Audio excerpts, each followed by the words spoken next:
the guys that get a lot of the credit is Steve Blackman from Muscular Development. I mean, those guys have done an extraordinary job for years and years and years to promote health, to promote fitness, to promote strength, to promote bodybuilding, powerlifting, weightlifting, and all of those kind of things. So the contributions they made is gigantic, and I hail them for that.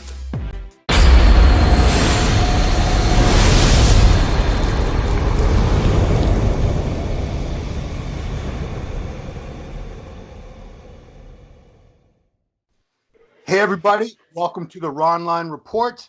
Awesome guest today. I consider this kid, and I'm saying kid in a good way. Trust me, Terrence, when you're older, you're going to wish people would call you kid. Yeah. The best poser in the IFBB Pro League today, competing. You, that's right. This is Terrence Ruffin. Okay. How are you, sir? I'll take it. I'm doing good. I can't complain. A little tired. I've been sleeping all day. But you know, it's almost game time, so. Yeah, we are, as we record this, because we probably won't run for a few days. This is Wednesday, so we are about 10 days. Are you being judged on Friday or Saturday? Friday. Yeah. So you're 9 days out right now. Ooh. Yeah. It's coming up quick. Yeah. So let's start with, I first became really aware of you in Toronto in 2018 when you won that. I'd heard of you and this and that, but until you actually see somebody and at top form winning a show, that's when you get a real appreciation, a sense of the potential of this person.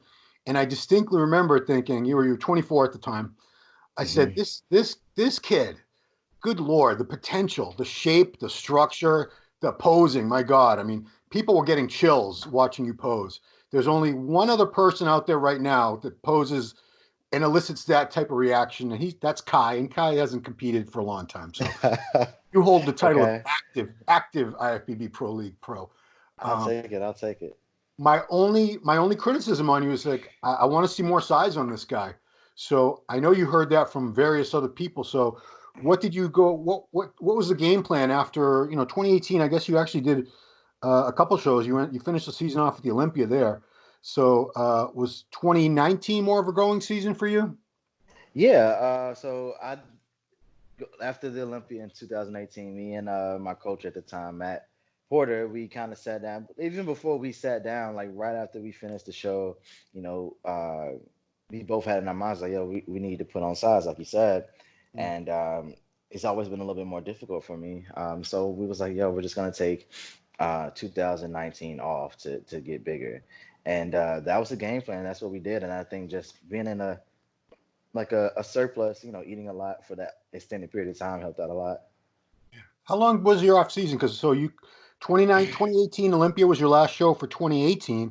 Mm-hmm. And 2019 was the only show you did in November. You did the November, yeah. So that was the very first promotion of the Niagara Falls Pro. Was it called Niagara Falls Pro? Something like that. Yeah, Niagara Falls Classic or Pro. Yeah. Promoted by two of my favorite people. I see at every damn show I go to, Bob Ciccarello and Mindy O'Brien. Yeah. I was kind of surprised to see your name and see you win because I'm like, oh, Terrence, he just popped up and won a show. So was that a last minute thing, or did you what was the plan behind doing that show? Well, if you guys know, Matt passed away, and then I was a little after that, I kind of stuck to the game plan that he sent me, but I don't know, I felt kind of, I don't know, I just felt like I felt like everything was a little bit off, so I was like, I needed to do a show, and I got with John Meadows, and I've known John for about as long as I've been competing. So I asked him, I was like, hey, do you think we can be ready for Niagara Falls in about 12 weeks? And he said, yeah, of course. So that's kind of the reason I just wanted to kind of get back in the swing of things and get back on track. But on top of that, apparently, luckily I did do the show because to do the Arnold Classic, which was like the plan from 2018, to do that show, you have to have competed in 2019 and placed top 3. Okay. So it was, I didn't find that out until about 6 weeks out from Niagara Falls. So it was just kind of like, it just kind of was meant to happen either way. Yeah. So let's go back to the gains and stuff. You turned pro back in 2014 as a lightweight, so I assume you weighed in at 154 and a quarter. Yeah. What were you competing at when I saw you win in Toronto? I was maybe 167 pounds or so, 167. And what is the weight limit for your height in classic? You know, it's weird. It depends on what they measure me at. Your height It's keeps either changing? yeah, it does change. Yeah, either 175 or 180. So I like to be safe and say 175. I would hate to go to a show and be 180, and then they say, oh, you have to be 175, and then I have to go like I don't know, run like a half mile to make weight. Yeah. So yeah, I've been talking about this with almost every classic guy that I've been interviewing because your height really shouldn't change that much. So you'd think they can officially measure your height once, and that's it. Because you might get a little Yeah. shorter as the years go by. You're not going to get any taller, Yeah, I obviously. really wish they would do that. Yeah, and maybe keep it like in like an online like database or something. You Yeah. know, it'd be great. So what do you? So that was 167 when I saw you win that in Toronto. Mhm. What do you think you're going to be weighing at? What'd you weigh in Niagara for one thing? Niagara, I probably weighing in about like 173, Okay.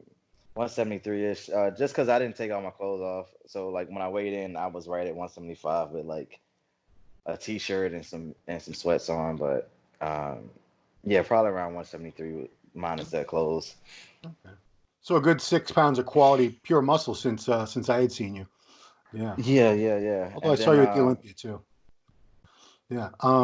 You've talked before. I know you have your own YouTube channel. It's called Ruff Diesel, RUFF space Diesel, and yeah. you did a video, and I'm gonna make you summarize the whole thing, but not everybody puts on mass easily.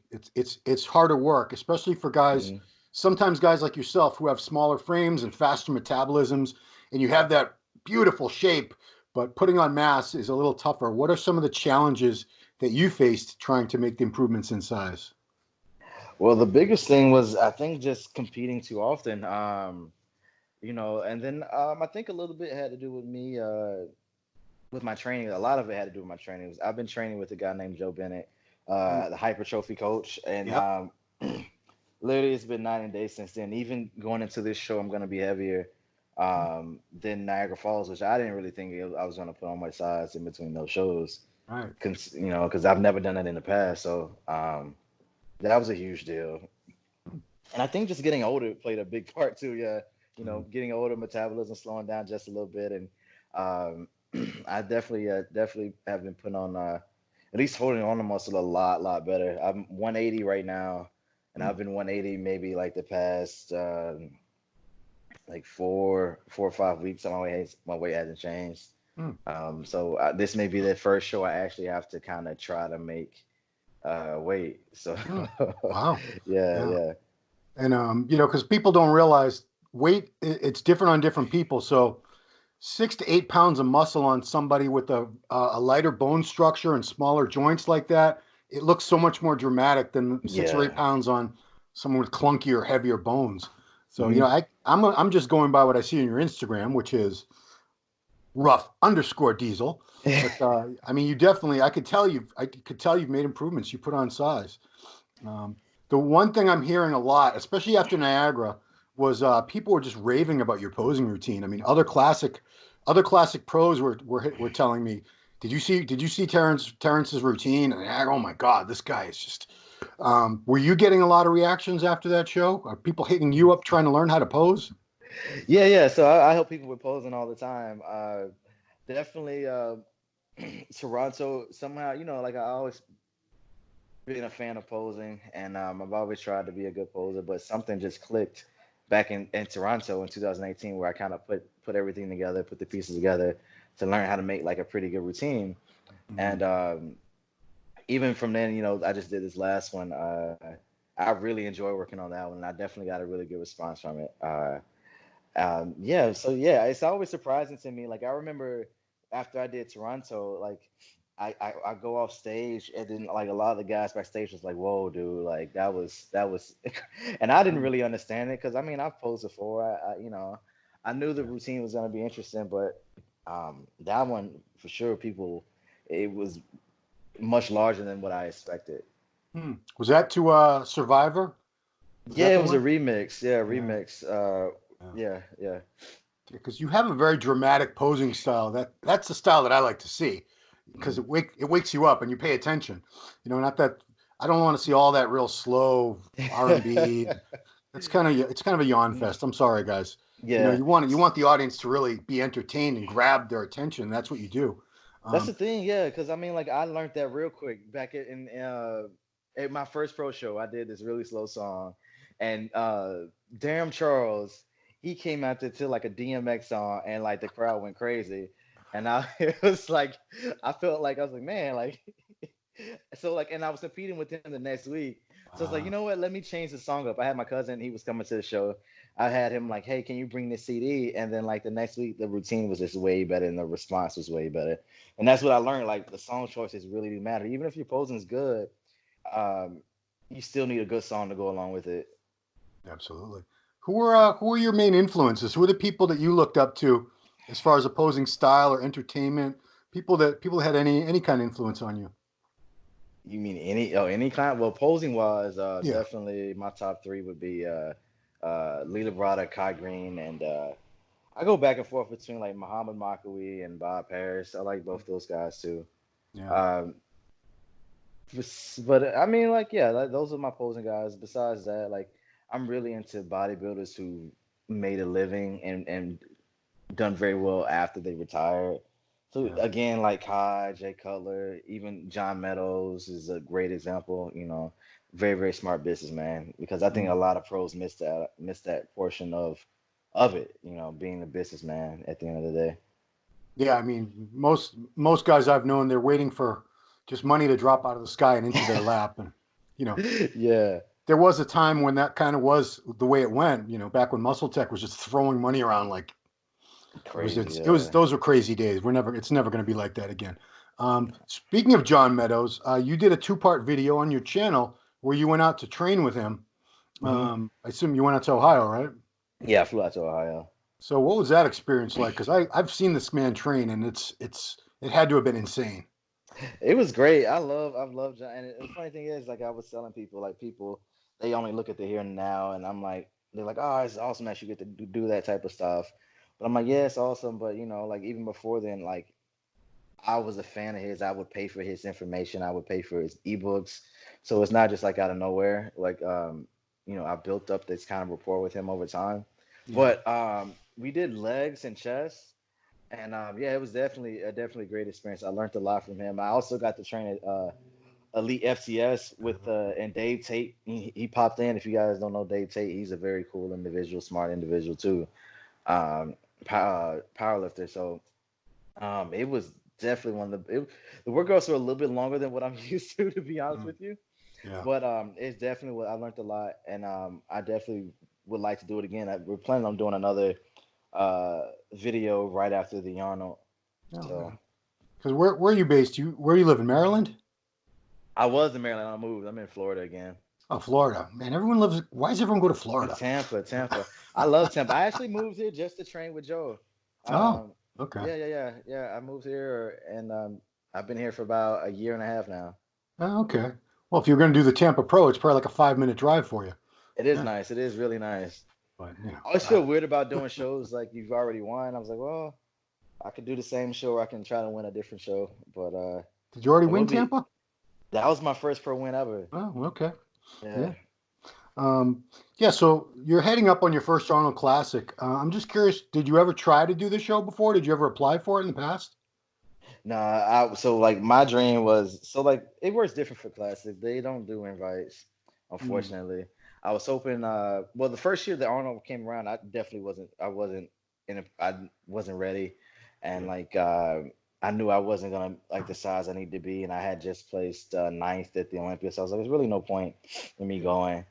And the next year I just the what was it next year was 2018. Well, 20. They've only had Uh, Classic at the Arnold twice so far, 18 and Okay. 19. Oh, Yeah. 18 and 19. So, Yeah. okay, 18. Yeah, I had did 5 shows the year prior, so I was definitely kind of needing a break after that. And then the Yeah. following year, I just needed I know I need to put on size and just doing another show. I knew I couldn't improve at all. So, this was the first year I can really say that I feel ready to go in and do really well. Yeah. And it's just everything's just lined up really really well for the show this time around.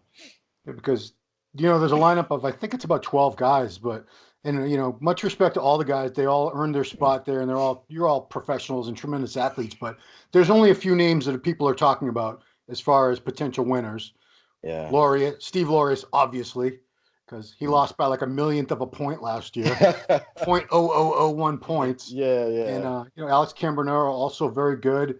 But your name keeps coming up a lot in these discussions too. Um, do you feel pressure when people talking about you, or is it a cool thing that a lot of people believe in you that much and they think that highly of you that they think you could win this Arnold Classic? I think it's cool. I think it's cool. I'm like, yo, let them keep talking. Let them build up the hype. I'm excited. I'm bringing my best. This is definitely the best physique I'm ever gonna bring to stage. So, well, I have ever brought to stage to this point, and definitely excited to see what I look like next to these guys. Uh, I know last time me and Steve went up, he beat me by a little bit. I think at the Olympia was the last time I was on stage with him. He got seventh, I got ninth. So. Uh, it'd be definitely interesting to go up against him again, and I'm definitely excited. I'm very very excited. Yeah. Yeah, because I'm not sure. Maybe you know the answers. I know in the open bodybuilding at the Arnold, posing is 1/3 of the score. Do you know if it's scored in classic? I'm not sure. Everything's really different from because we don't even have invites. We for the Arnold here for Classic. We don't Right. get invited. We have to apply, and then they let us know if we make it. I don't think they're gonna. I don't think they've turned down anybody just based on who's showing up. Mm. Oh, So. because if posing is judged, there's a bunch of points for you right Yeah, there. it would be a lot easier to take on that win then. Yeah, so Yeah, hopefully, I mean, like if it is, yeah, that's definitely a good sign. I don't know though. I have no idea. yeah. How's this prep with John been different? Matt, rest in peace, was a very good coach. A lot of people relied on him and came into shows looking fantastic. How is John's approach different? John, he actually does a lot. Like I like John because he's well, Matt was chill too, but John's even more chill. He's more laid back, like just like me, and I like that. He's just like, yo, check ins whenever during the week, do whatever. Yeah. I like the fact that some of the biggest differences like um with Matt, I did a lot more cardio. Mm. Um and but I had a little bit more food. With John, he takes a lot more from the food. Now I'm only doing cardio 4 times a week for 50 minutes right now. And like I actually really love that approach. I love it. I love the way that's going. It was weird at first getting used to it. Yeah. Trying to remember what days I need to do cardio, but I actually really enjoy that. He also does it. He also is he's a what if it ain't broke, don't fix it. So like normally they have like a crazy carb up menu or different things like that. Go get this food that you haven't been eating. Yeah. With John, I literally at the Niagara Falls, I literally ate the same foods I did all prep. I didn't eat any more, I didn't eat more frequently. I ate maybe every 2-3 hours. I Yeah. had my cup of rice with each meal, and I got on stage, and that was it. Yeah. I was like, no rice cakes, no nothing. He's like, nah, just same thing. I was like, oh, okay, well, um, I didn't do a crazy amount of water either. Like, I did maybe an extra liter Mm. the last week. Yeah. So I really like it's just really like, oh, he just made very, very small changes, nothing crazy, nothing where I had to go freak out or go to Walmart or go anywhere to really look for anything. And it was just simple. Cool. Because less cardio, that everybody would love that, obviously. Yeah, yeah. Well, some people like the food too, but I'm like, well, I'm pretty, I can do without that. I'd rather do less cardio, to be honest with you. Yeah. Cardio Much sucks. rather do that. Yeah. Yeah. Because a lot of people, when I've talked to some people dieting is just hell because they're used to eating. They love to eat and they can pound the food like there's no tomorrow. And other people, they don't have that kind of appetite. So dieting is actually kind of a relief for them that the portions are smaller and they don't have to stuff down. Which type are you? I am a very go with the flow. I can go either way, man. Okay. Go either way. Yeah. Um, like I can eat. I've eaten a lot before. I mean, at least for my size. Yeah. I've eaten the most I've ever eaten was I actually did it to myself before I had a coach. I was eating like 2.5 cups of rice for 4 meals with Wow. 12 ounces of meat. I was stupid. I got really fat. I Wow, got really fat. So that's a those lot were of like food. my main meals, and then like I forgot what I would eat breakfast too, so that's another meal, and then at night I would have like I was by myself, so like Rich Piana used to talk about like eating ice cream before bed. Yeah, So I do like a shaken ice cream. So yeah. I was eating a lot then, and I just that was 2013, 2014. I can't remember, but I got up to 195 pounds, and to kind of put that into perspective, Mm. um, this year my heaviest weight was 198. So like I was that was a lot of fat. So I Right. that's a lot of fat. I lost 40 pounds during that prep.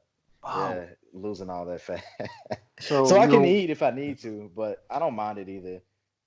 but I assume this last time when you were roughly the same weight, it was a very different look. It's a A lot. way different look. So like I said, right now I'm pretty much contest ready, and I'm 180 compared to, so I lost maybe 18 pounds over this prep compared to losing 20 plus pounds, 20 no, I'm sorry, 40 plus pounds about 4 or 5 years ago.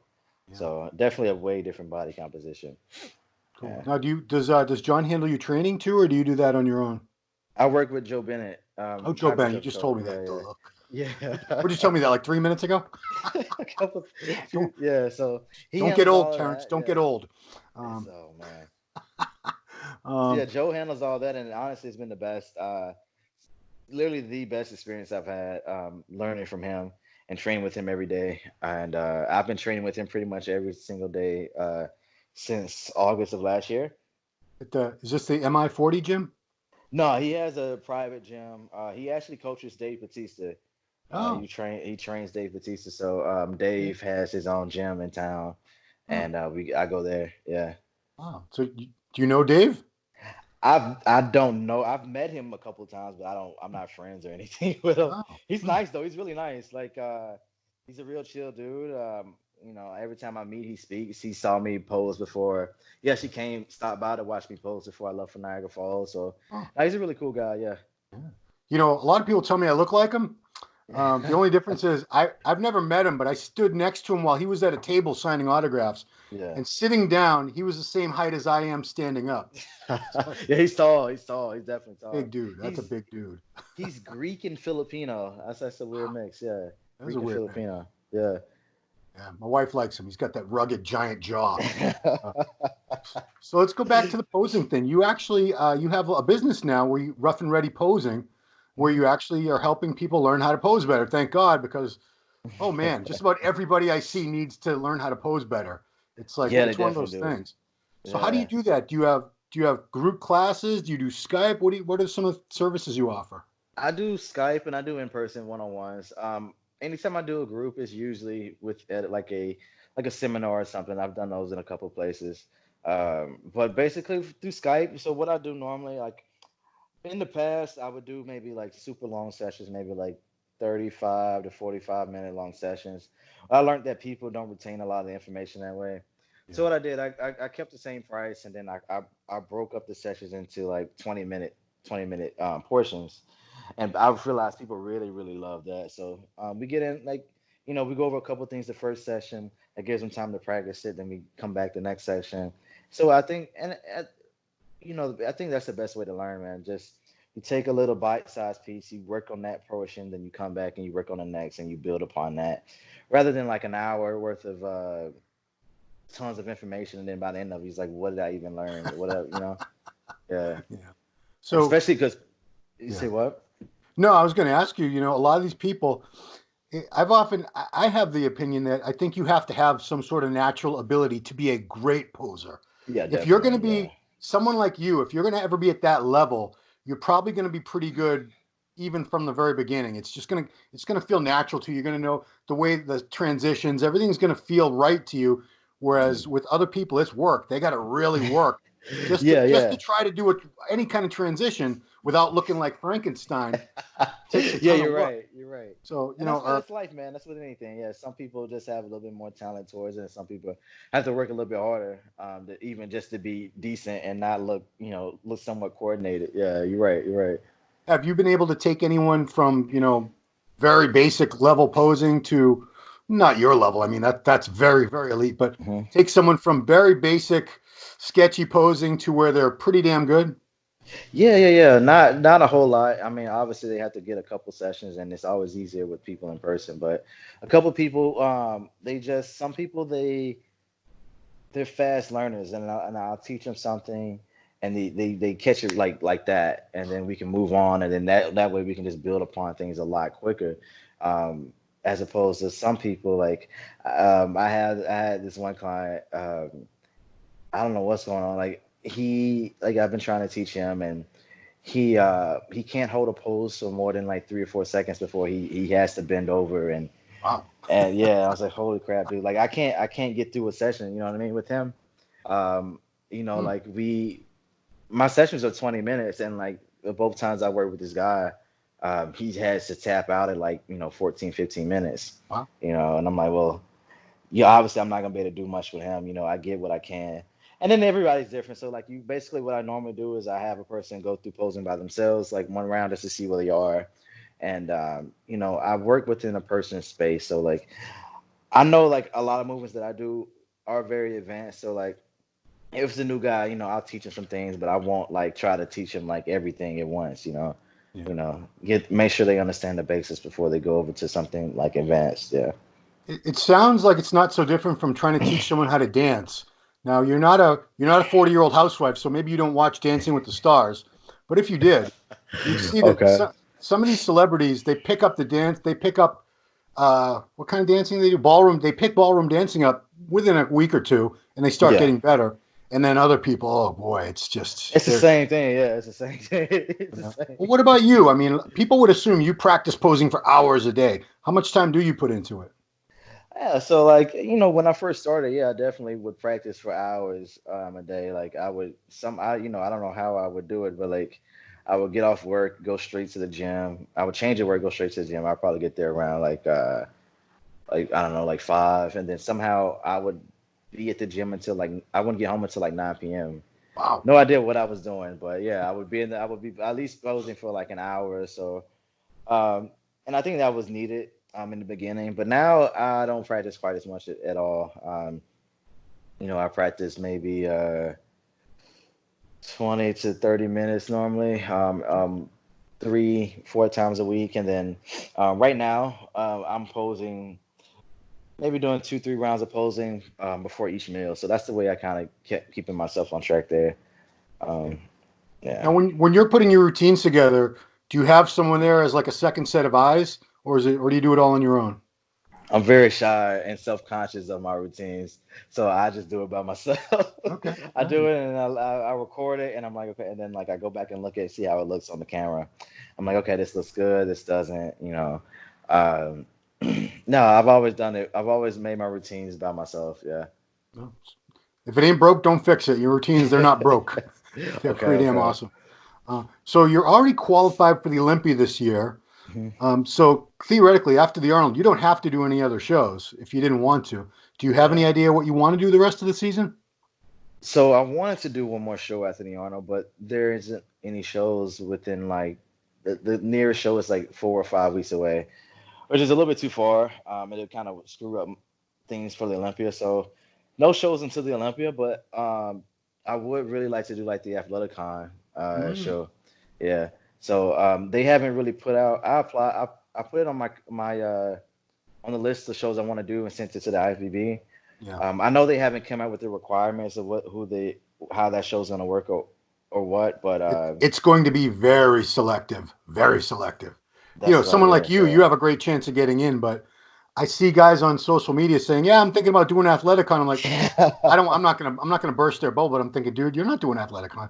You can go, you can buy a ticket and watch it, but they're not gonna have. Come on, dude. okay, I mean, okay, but yeah, there. okay, It's. I've heard a couple. They haven't stated it publicly, so I won't say yeah, it. It's going to be an elite show. It's going to be like Olympia, Arnold Classic level. It's going to okay. be exactly that level. It's the best. It's going to be the best of the best. That's So, awesome. and That's you're in that group. So, okay. I So think I I'm think you got a great shot. cool, Obviously, cool. I mean, like it's just a smart business move. I mean, like if The Rock is doing this show and then he has all these companies, sponsors, and different things. And I imagine he's gonna bring his production company to videotape it to get some good content. So it's just a good idea. And then like especially when you got guys like Phil Heath and Brandon Curry talking about doing a show, obviously that's gonna bring people to the show. So well, yeah, definitely not. I'm definitely not gonna miss out on that opportunity. Especially if I think Phil might skip the Olympia. I hope he doesn't. I really want him. I want him. I really want him in that Olympia. But Yeah, I suspect he might skip the Olympia and just do Athleticon. that would be crazy. That would bring some shockwaves. So yeah, that would definitely make a statement. I would say because I know a lot of people. A lot of people are talking about is Athleticon gonna outshine the Olympia or whatever. And I don't think a lot of people saying no, it definitely couldn't. It's just there to complement it. But I'm like, if Phil Heath skips it and goes straight to that, that's definitely like a big statement. It is, but I mean, everybody still wants to win the Olympia. That's the Olympia. Of course. Yeah, of course. But yeah, definitely. First, let's let you win the Arnold first, though. How about that? Then we'll start worrying about all these other shows. Yeah. Cool, man. Well, that's it. I'm going to let you go because you look exhausted. Everybody, I'm actually okay. Ready for the show. Yeah. I was good. Like it hit me just like a day or two ago. I've been sleeping all day today, and I got to go get some cardio. I was going to do some cardio after this call. Yeah, so I can rest the rest of the night. I always say if you're feeling fantastic at like 9-10 days out, something's wrong. You're probably like way out of shape. You're probably nowhere near where you need to be. I feel like, I mean, granted, I still don't feel, I've felt a lot worse. Yeah.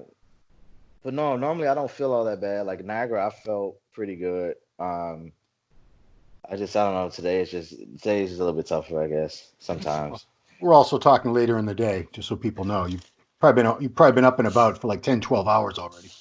Something like that. Yeah. So, all right, everybody. I want to encourage everyone. Instagram is Ruff, RUFF _ Diesel. Hopefully you guys know how to spell Diesel.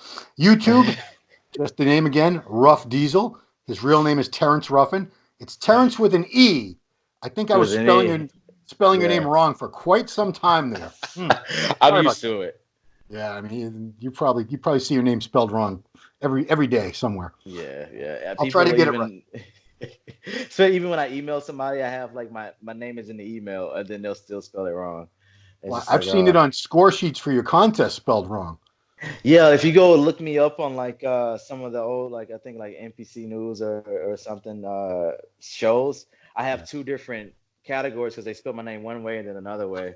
So half my shows are in this name, and half my shows in my other name. Yeah. Well, they think that's the other Terrence Ruffin. There's two of you guys. There's two of me. Yeah. Well, Terrence, thank you so much for taking the time. Looking forward to seeing. Probably the only routine I'm looking forward to seeing. No offense to anybody, but you guys need to watch this man's routine at the Arnold Classic, and that's going to inspire you to step up your game. I guarantee it. Because, like I said, I've talked to 4, 5, 6 classic pros in the past couple months that they want to step up their posing because of you. You inspired them. They said, I want to pose like that guy. I'm practicing every damn day because I want to pose like Terrence. That guy's badass. So, all right. That's really weird to hear. Thank you. Though. So we will see you in Columbus, Ohio, at the Arnold Sports Festival, competing Classic Physique division. First time at the Arnold Classic. I wish you the best of luck. It's going to be a great show, and you look more than ready from the pictures I've seen. So thank you, man. Go get them. All right, everybody. Thanks for watching Ronline Report with this man, Terrence Ruff Diesel Ruffin, and we'll see you later.